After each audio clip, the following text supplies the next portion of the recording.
যে আলেম যদি না থাকে ইসলামের নামে চিৎকার করে কোন পর্যন্ত যাবেন? ঠিক মতো আপনারা বুঝে নেন কথাগুলো।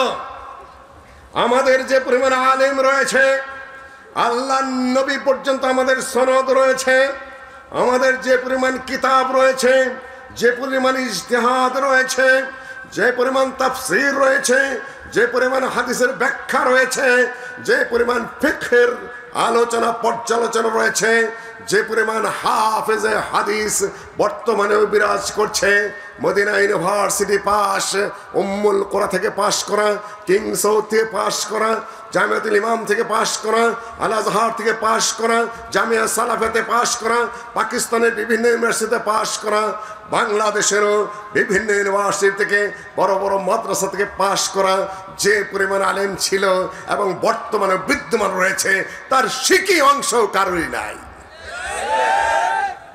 কিনে গর্ব করেন? অসম্ভব। আমি আরেকটা জিনিস দৃষ্টি আকর্ষণ করে দিতে চাই। এখনো যদি আপনি হিসাব করেন, এদেশের অধিকাংশ সম্পদের মালিক আহলে হাদিসরা। আমি বিবরণ দিতে চাই না, আমি শুধু ইশারা দিতে চাই। আপনারা সেকুলারিজমে খুব চিৎকার করছেন, নিজেরা নিজেদের বিরুদ্ধে অনেক বিষোদ্গার করছেন। আমি বলি যে অন্যের চান্দা নিয়ে মুজাফফরাবাদ রাগ করো না। অন্যের চান্দা নিয়ে একটা মাদ্রাসা তুইলা কিংবা একটা তাবলিগে ইস্তেঞ্জা কইরা খিচুড়ি খাওয়ার, হাগার মতো আসার যাওয়া আর একটা এমপি হওয়া তো সোজা ব্যাপার নয়, অত সোজা নয়। এগুলো সবই দিনই কাজ। আলেম বের হচ্ছে, সওয়াবের কাজ হচ্ছে, আলহামদুলিল্লাহ। কিন্তু এর আগে আমি বহুবার বলেছি, ডক্টর মুসলিউদ্দিন একটা মূর্তি ভাঙতে পারেনি, ডক্টর মুজাফফর একটা মূর্তি ভাঙতে পারেনি, শেখ আব্দুর রাজ্জাক সামিয়ানা ফাটা বক্তব্য পৃথিবীর বহু, এই দেশের বহু জায়গায় দিয়েছে। কুল জাল হক ওয়া যাহাকাল বাতিল ইন্নাল বাতিলা কানা যাহুকা। আল্লাহর নবী টোকা দিতে থাকলেন, মূর্তি পরে পরে ভাঙতে থাকলো। কয়টা ভাঙতে পেরেছেন? ভাঙলো কে? ভেঙেছে কে মূর্তিগুলো বলেন? আল্লাহ নবী কত সালে ভেঙেছেন? 8ম হিজরিতে ভেঙেছেন। বিজয়ী বেশে, মাথায় হেলমেট পরে, বুকে বর্ম পরে যখন তরবারি নিয়ে মক্কা বিজয় করেছেন, কুরাইশদেরকে পরাজিত করেছেন, তখন কুল জাল হক ওয়া যাহাকাল বাতিল। আপনি কোথায় আর আমি কোথায়? সম্মানিত উপস্থিতি, পরিবেশের পরিবর্তন হয়, আল্লাহ করিয়ে দেন। কাজে এই সকল কথা খুব সাবধানেই বলতে হবে। যখন আমরা বিপদে পড়ে গেলাম, কত সালে? ডক্টর মুজাফফর, সন তারিখ বলে দাও। কোথায় ছিলেন? ইশারা দিয়ে যাই শুধু। কোন কোন জায়গায় কে কে পালিয়েছিলেন মহাযোদ্ধারা আমার জানা আছে। কোন কোন জায়গায় মহাযোদ্ধারা পালিয়েছিলেন তা আমি জানি। হাইকোর্টে আমি লড়েছি, সুপ্রিম কোর্টে আমি লড়েছি, থানায় আমি ঘুরেছি। আপনার মতো মহা বীরের হুজুররা ছিলেন কোথায়, কোন বাসায় পালিয়েছিলেন তা আমি জানি না। দোষ নয়, দোষ দিচ্ছি না আমি।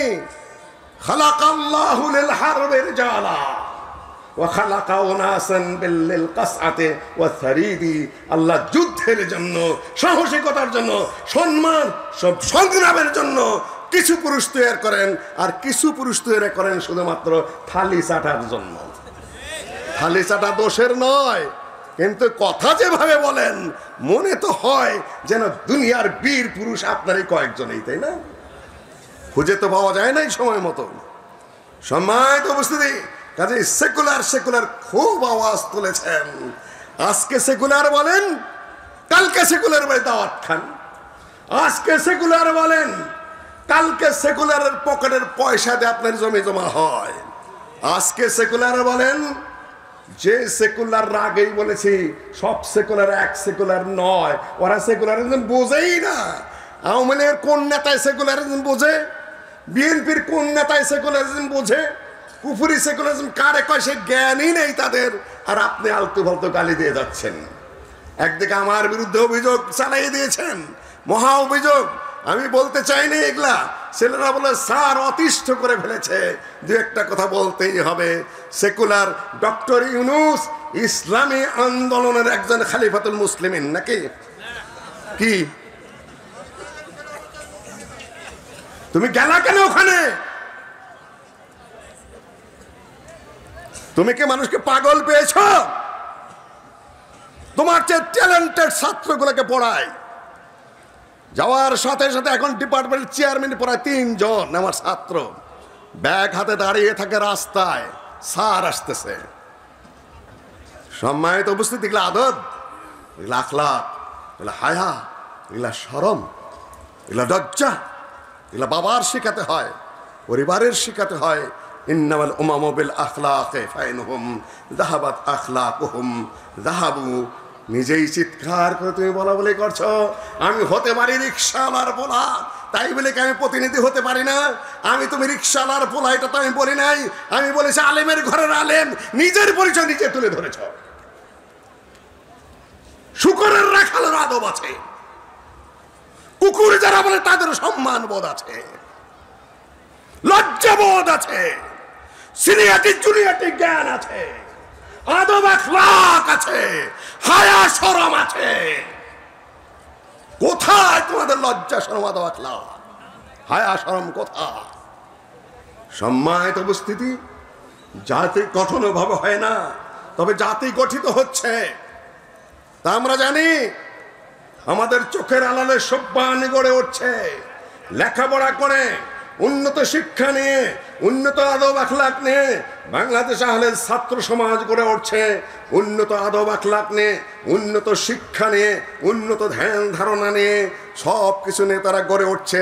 মাদ্রাসার ছাত্রগুলাকে শুধু মাদ্রাসার শিক্ষাই দেওয়া হয় না, তাদেরকে অনেক কিছুই শিক্ষা দিয়ে তাদেরকে বানিয়ে তোলা হচ্ছে, গঠন করা হচ্ছে।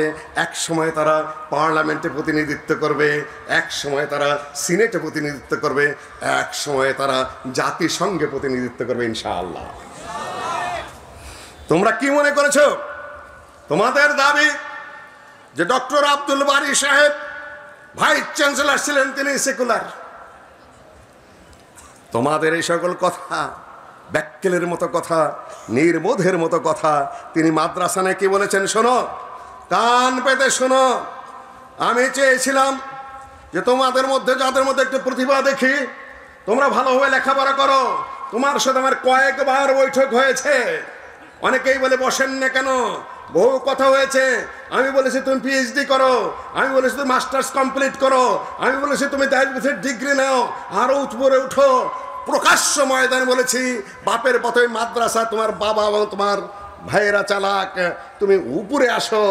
উন্নত শিক্ষার দরকার, আমাদের প্রতিভার দরকার। দেখেছেন আপনার ভিডিও, আমাকে বানিয়ে ফেলেছে শত্রুপক্ষ।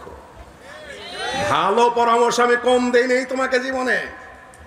সম্মানিত উপস্থিতি, কাজে আমি আমার অধিকার নিয়ে কথা বলছি। আহলের মধ্যে যে ছেলের মধ্যে সামান্য প্রতিভা দেখি তাকে আমি টেনে তোলার চেষ্টা করি আমার সাধ্য অনুযায়ী। মুজাফফরও কিছু স্বীকার করে, দুবাই গেছে মুজাফফর, সিনিয়ররা ওকে জায়গা দিতে চায় না, হ্যাঁ দুধ দুধ করে।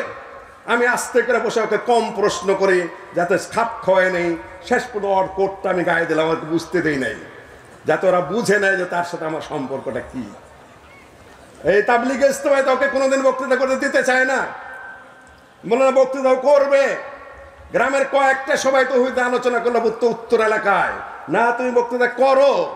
আস্তে আস্তে এই পর্যন্ত তো আসতে পেরেছে, না হলেও হতো না, আমি তা বলছি না।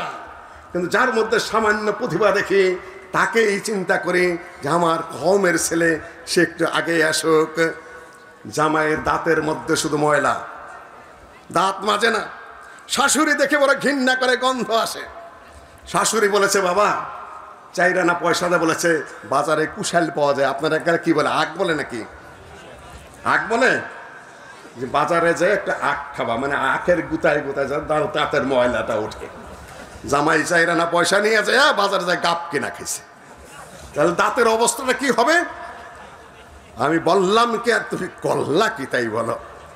সম্মানিত উপস্থিতি, আমি চাইলাম তোমার দাঁতটা একটু পরিষ্কার হোক, আর তুমি গাব গু খাইয়া আরো সর্বনাশ করলা।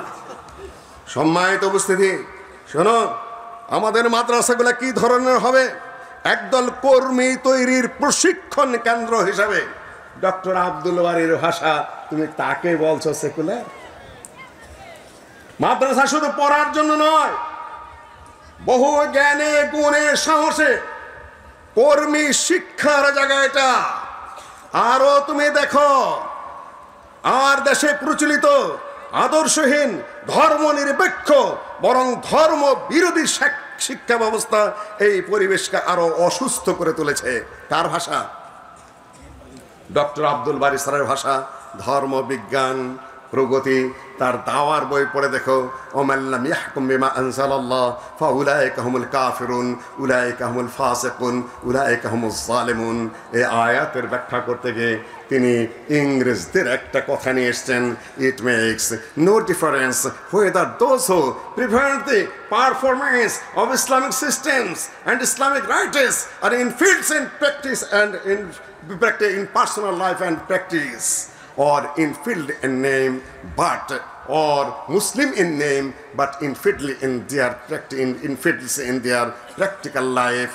যারা এই পৃথিবীর বুকে মুসলিম হওয়া সত্ত্বেও রাষ্ট্রীয় ক্ষমতা পেয়ে ইসলামিক বিধিবিধান বাস্তবায়ন করে না, তারা হয় নামে কামে উভয় দিক থেকে নাস্তিক, না হলে নামে মুসলিম কামে নাস্তিক। কার কথা? কার কথা? তুমি কাদের বিরুদ্ধে মুখ চালাও? চামড়ার মুখ থাকলে এই কথা বলতে হয় না। তোমরা যদি পড়াশোনা করতে, লেখাপড়া করতে, অকাল পক্ষ না হতে, তাহলে মুখ সামলে গুরুজনের ব্যাপারে কথাবার্তা বলতে। আমি বলি এই যে সম্ভাবনা শেষ হয়ে গেছে, আমি বলবো সম্ভাবনার শুরু, ফিরে আসার যথেষ্ট সময় রয়েছে। সম্মানিত উপস্থিতি, আহলুল হাদিস ব্যাপারে আমরা বলতে চাই, এবং সেটাই বাস্তবতা। সাহাবাদের জামাত, তাবেঈদের জামাত, তাবেঈদের জামাত, মুহাদ্দিসিনদের জামাত, মুজাহিদদের জামাত, আব্দুল্লাহ ইবনে মুবারক রাহিমাহুল্লাহ 1 বছর যেতেন যুদ্ধে, আর 1 বছর যেতেন হজে। এখানে আবার কিছু সালাফিয়তের পেশ লাগানো আছে। সালাফি মানে কি? সালাফি মানে রাজনীতি করা যাবে না। আবু বকর রাদিয়াল্লাহু তাআলা সালাফি? আবু বকর রাদিয়াল্লাহু তাআলা সালাফি কিনা কে বলতে পারবেন? আমাদের সালাফ কিনা? ওমর রাদিয়াল্লাহু তাআলা সালাফ কিনা? ওসমান রাদিয়াল্লাহু তাআলা সালাফ কিনা? আলী রাদিয়াল্লাহু তাআলা সালাফ কিনা? তারা রাষ্ট্র চালাইছেন না চালান নাই? রাষ্ট্র চালিয়েছেন না চালান নাই? রাষ্ট্রীয় খলিফা তারা ছিলেন কি ছিলেন না?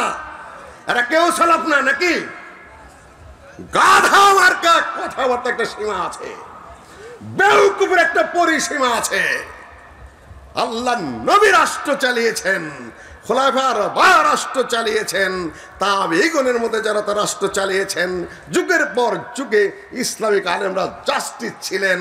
আজকে পাকিস্তানের জাস্টিস নেই, আর ইসলামিক জাস্টিস নেই। বাংলাদেশে মুসলিমের সংখ্যা কত? মুসলিমের সংখ্যা কত তাও ভুলে গেছেন। শতকরা কত ভাগ? 90% মুসলিম। সুপ্রিম কোর্টে জজ কয়জন? আলেম জজ কয়জন? হাইকোর্টে আলেম জজ কয়জন? লোকাল কোর্ট যুগে আছে কয়জন আছে? প্রশাসনিক কর্মকর্তা কয়জন আছে? নাই কেন?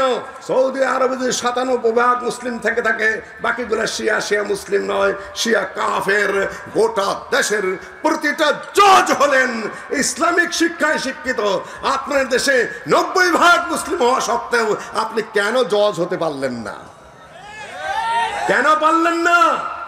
ইংরেজরা মুসলিমদেরকে তাড়িয়ে দিয়ে নিজেদের শাসন ব্যবস্থা প্রতিষ্ঠিত করে সেখানে তাদের আইন কানুন প্রতিষ্ঠিত করে গেছে, আর আপনি পিছন দিকে যাচ্ছেন আর বলছেন রাজনীতি হারাম, রাজনীতি হারাম, রাজনীতি হারাম। তো ওখানে যাবেন কখন? সম্মানিত উপস্থিতি, রাজনীতি যদি হারাম হতো তাহলে আহলে হাদিসরা উপমহাদেশে রাজনীতি করত না। সেদিন আমি আলোচনা করতে গিয়েছিলাম আল্লামা আব্দুল্লাহ আল কাফি আল কুরাইশি সাহেবের উপরে। তিনি তার বইটাকে কয়েক ভাগে ভাগ করেছেন। একটা হলো তাদের ইলমি খিদমতের দিক, সেটা আরব থেকে ইসলামী শিক্ষা এসেছিল। শাইখুল কুল সৈয়দ নজির হোসেন সাহেব কত বছর দর্জ দিয়েছেন হাদিসের? মুজাফফর কত বছর? 60 বছর, প্রায় 60 বছর দর্জ দিয়েছেন। ছাত্র সংখ্যা কত? লাখ কম অবশ্যই 1 লক্ষ। তাকে ছোটখাটো আলেম, আমার আপনার তোমার মতো আলেম, কেউ সহিহুল বুখারীর ব্যাখ্যাকারী, কেউ সুনান আবু দাউদের ব্যাখ্যাতা, কেউ জামে তিরমিজির ব্যাখ্যাতা, বিশাল বিশাল গ্রন্থের রচয়িতা, এক একজনে 30, 40, 50 বার করে সহিহুল বুখারীর দর্শ দিয়েছে। আমরা তো খুব গল্প করি। এতদিনে তোমাদের ওই সকল মাদ্রাসা থেকে কয়জন আলেম বেরিয়েছে দেখাও। বের হবে, সম্ভাবনা রয়েছে, ইনশাল্লাহ বের হবে, সেটা আশার দিক। দ্বিতীয় দিক যেটা দাওয়ার দিক, তাবলীগের দিক, ওয়াজের দিক, নসিহতের দিক, তারপরে হলো তোমাদের এই সকল বাহাস মুনাজারার দিক। ওই দিকে আর আমি যাচ্ছি না, সেটা আলহামদুলিল্লাহ ভালোভাবেই চলছে। তবে সমস্যা হয়ে গেলে এই যে আমাদের ওয়াইজরা কোনটা ওয়াজ আর কোনটা ফতোয়া এই পার্থক্যটাও বোঝে না। চিটাগাং থেকে এক ছেলে এসেছে, আমার সাথে দেখা করলো, আমি বুঝলাম, বললাম, হেসে হেসে বললাম, কি সেই ফতোয়ার লোক না তুমি? আমি বসে আছি, বয়স তখনও 60 সম্ভবত, প্রশ্ন দিচ্ছে আমার সামনে, আমার ভাতিজা খালি ঠাস ঠাস করে জবাব দিচ্ছে। আমেরিকার থেকে ফোন আসলো, ভাইতে ফোন আসলো, এ কোন অধপতন আপনাদের, ইউনিভার্সিটি ফোন আসতেছে, কত বড় অধপতিত আপনারা, কত বড় বেয়াদব আপনাদের ছেলে পেলে, আপনার মতো একজন বয়স্ক মনে একটা বেশি আছেন, বাচ্চা ছেলে ওখানে আপনার সামনে জবাব দিয়ে যাচ্ছে। মানে বেয়াদব তো একদিনে তৈরি হয় না, সময়ের প্রয়োজন আছে। শেখ বিন বাজের উপস্থিতিতে আল্লামা উসাইমিন ফতোয়া দেয় না, আমরা শেখ বিন বাজও না, আল্লামা উসাইমিনও না। তারপর আমাদের সিনিয়র জুনিয়র ডান বামে কে আছে আমরা লক্ষ্য করি। আজকে দেখতেছি এক খান আধ খান, তারপর আরো কদু মধু সাধুদের কাছে আপনারা প্রশ্ন করছেন। হারাম এই সকল প্রশ্ন করা, হারাম এই সকল উত্তর দেওয়া। ফতোয়া মুফতিরা দেবে, যিনি জানেন তিনি প্রশ্নের উত্তর দেবেন। ওয়াজ মাহফিল আর ফতোয়া একাকার করে ফেলেছেন। 3 নম্বর ভাগ করেছেন। 3 নম্বর ভাগ হলো জেহাদি দিক এবং রাজনৈতিক দিক, বই ভরপুর। আল্লামা ডক্টর আব্দুল বারিও সেটা উল্লেখ করেছেন। তিনি ভাইস চ্যান্সেলর ছিলেন, গ্র্যান্ড কমিশনের চেয়ারম্যান ছিলেন বলেন, ইসলামিক রাজনীতি থেকে তিনি মুখ ফিরিয়ে নিয়েছিলেন। এটা অত্যন্ত বাজে কথা। এই বই 1976 সালে লেখা। তিনি তার বক্তব্যে বলছেন, এখন আমাদের হাতে একটা সুযোগ এসেছে। কি সুযোগ এসেছে? ডক্টর মুজাফফর বলেছেন, আমি শানে নজরুল, শানে উরুচ্ছ কথা বলার চেষ্টা করি।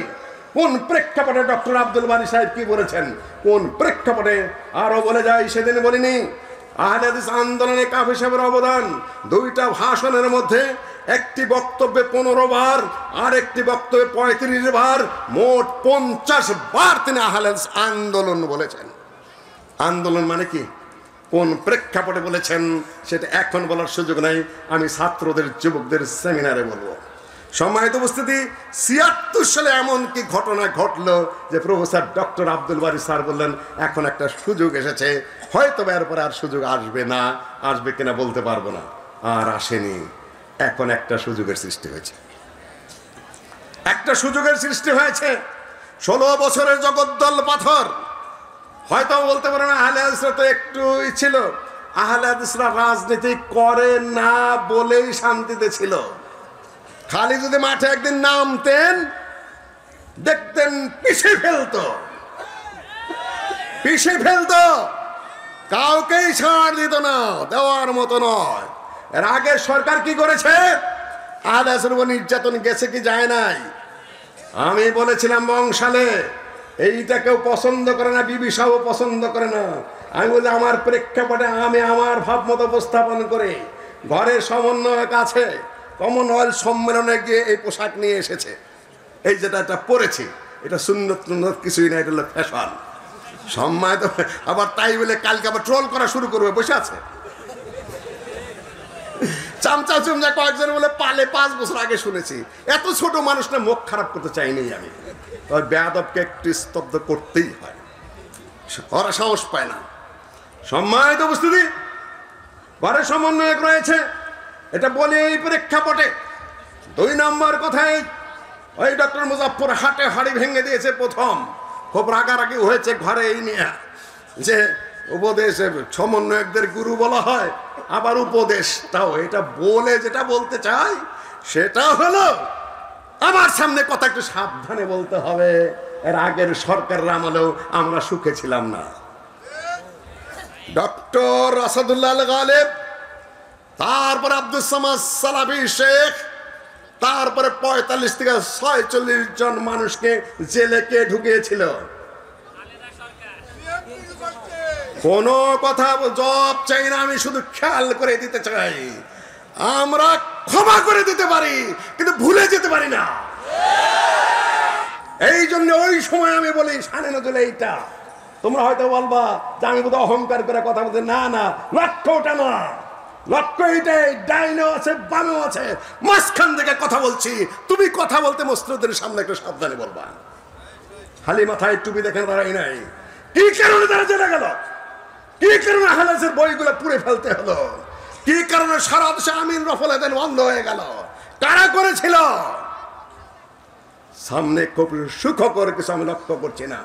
তবে এখন সুযোগটা কিসের সৃষ্টি হয়েছে? সুযোগ সৃষ্টি হয়েছে কথা বলা।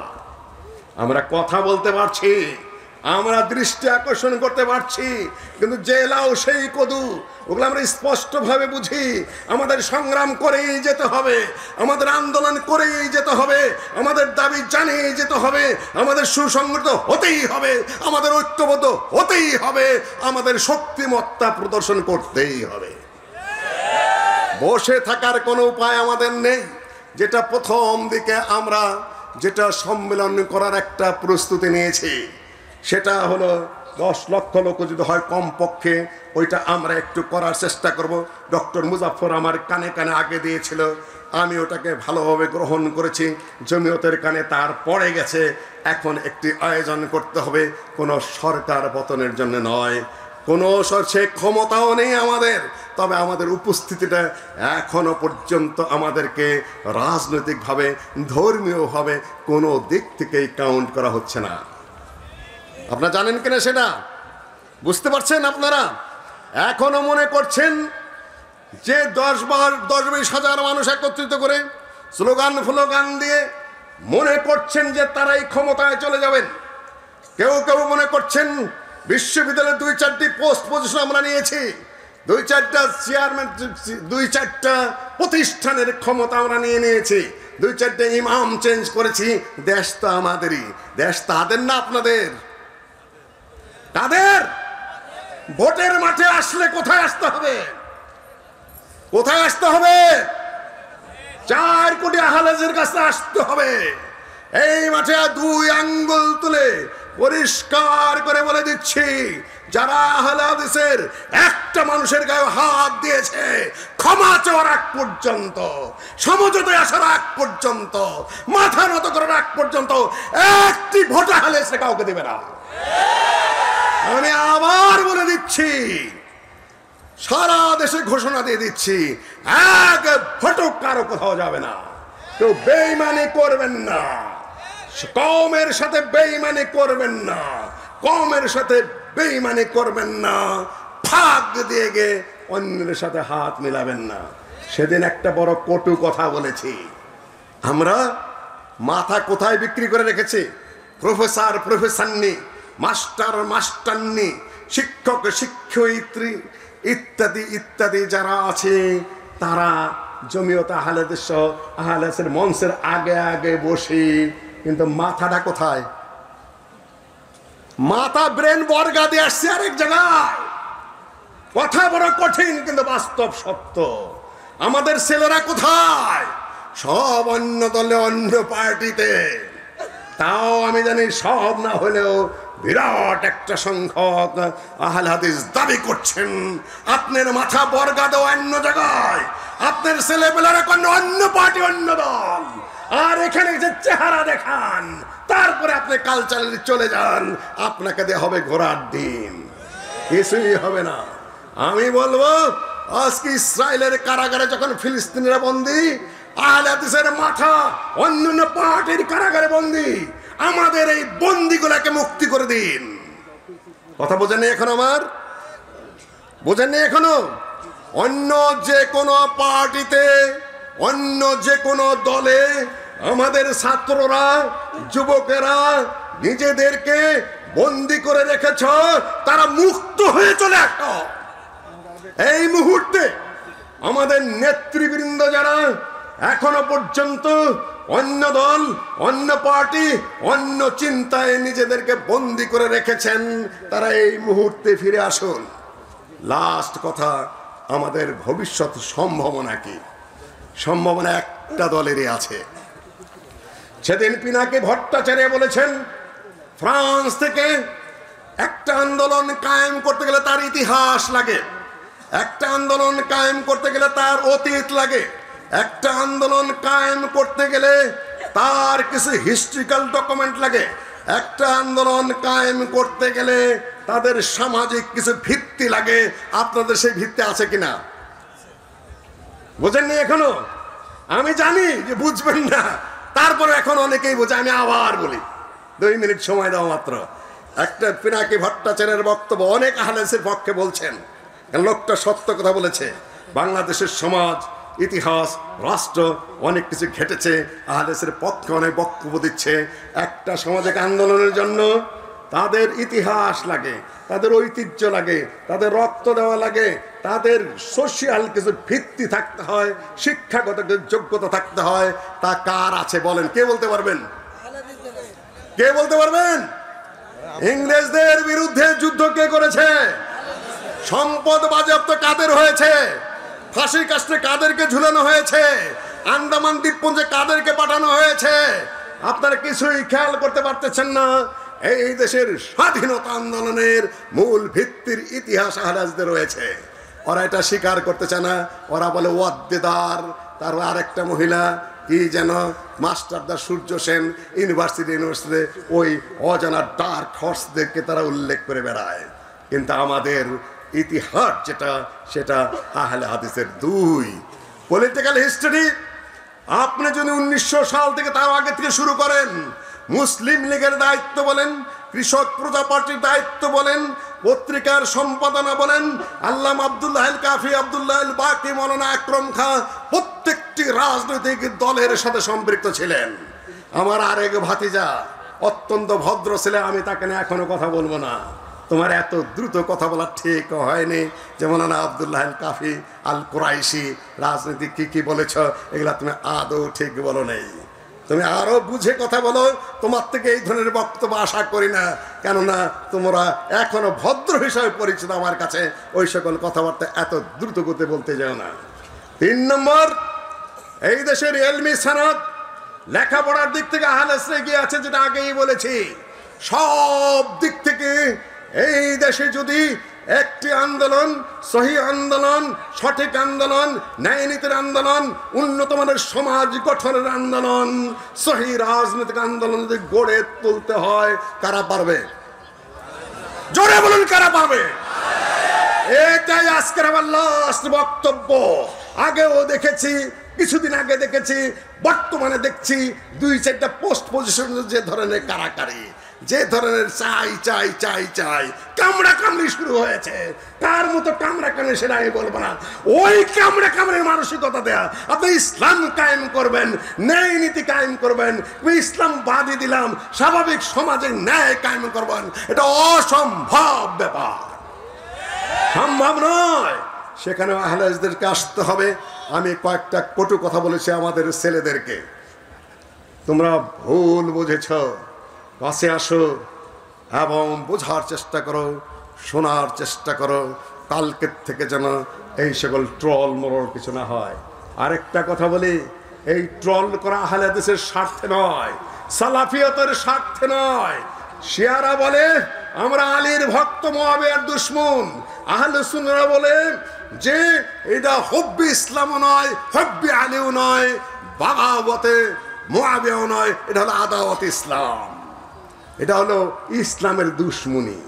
কি লাভ হচ্ছে ট্রোল করে? তোমার বাপ দাদা আলেম ওলামাদের ট্রোল করে ইসলামের খেদমত করছো, না সালাফিয়তের খেদমত করছো, না আহলে হাদিসের খেদমত করছো, শয়তান ইবলিসের খেদমত করছো, বেয়াদবির খেদমত করছো শুধুমাত্র। কেউ না, আপনারা থেকে অনুসন্ধান করে বের করুন। ছেলেদেরকে বলে দিলাম, তোমরা খুঁজে বের করো এই সকল শয়তান বদমাশগুলো কারা, খুঁজে খুঁজে বের করে এদেরকে স্টপ করো। তবে গায়ে হাত দেবে না। বন্ধ আমিও করতে জানি, আমি মুহূর্তের মধ্যে আটকাইতে জানি, আল্লাহর রহমতে নাদা চোনা বের করে ছাড়তে জানি, কিন্তু আমি ওই পথে আগাবো না। আজকে আঙ্গুল তুলে বলে গেলাম, কালকের থেকে যদি শয়তানি করো আমি কিন্তু তোমার ঘাড় ধরতে জানি, ঘাড় ধরতে জানি। আমি শুধু সহ্য করে যাচ্ছি। বেয়াদবি বদমাইশি বন্ধ করো সবাই। দিনের জন্য কাজ করো, সালাফিয়তের জন্য কাজ করো, আদমের জন্য কাজ করো, উন্নত চরিত্রের জন্য কাজ করো, জাতি গঠনের জন্য কাজ করো। ইনশাআল্লাহ আমাদের সবাইকে আল্লাহ রহম করবেন। সামনের বাংলাদেশ ইনশাআল্লাহ সুসংগঠিতভাবে আহলে হাদিসের হাতে এই দেশে ইসলামের পূর্ণাঙ্গ প্রতিষ্ঠা করবে। যেরকম ঘটেছিল সৌদি আরবে ইমাম মুহাম্মদ বিন আব্দুল ওয়াহাবের নেতৃত্বে, এখন যেরকম সিরিয়ায় চলে এসেছে, এখানেও সেটা অসম্ভব নয়, এবং সেজন্য আমাদের প্রস্তুতি নিতে হবে। এতটুকু বলে আজকে আমার বক্তব্য এখানে শেষ করছি। আসসালামু আলাইকুম রহমতুল্লাহি ওয়া বারাকাতুহু।